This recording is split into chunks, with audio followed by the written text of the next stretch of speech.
mwihariko munyemerere namwe ngira akantu namwe mbavugaho hari igihe muba abana babi mukibasira umuntu cyane mugakabya ariko en general n'ukuri ndabashimira akazi mwakoze ndabashimira ubwitange bwanyu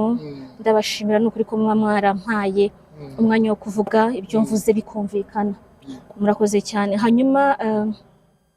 munyemerere nshimira umugabo twashakanye twari twarashakanye Christophe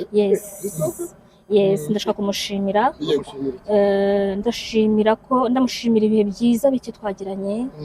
buriya satani niwe ugira ibintu bibi wenyine Christophe rero ni umuntu uko nanjye ndi umuntu yego buriya umucamanza bivuze neza avuze ko aduhaye gatanya kuko amakosa yacu twembi ndamushimira rero iyo umuntu rero ashobora gukora ikibi ashobora no gukora icyiza Christophe rero hari ibyiza twagiranye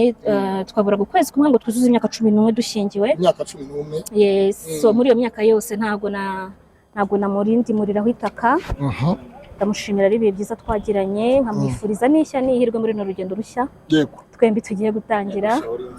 yes Imana imuhe umugisha Imana imwagure Imana imwongere iminsi yo kubaho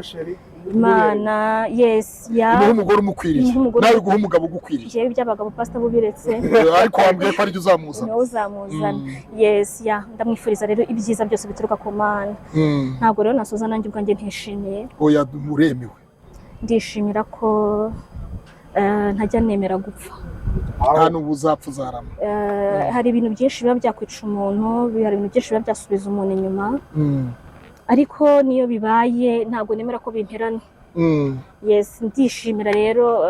baravuga ngo wishima yishime Kristo yego nibyo kuko nibyo nshobora byose ni Kristo binshoboza yego ariko sinareka kwishimira n'ukuri ndi umunyembaraga mfite umutima mugari Imana yandemye neza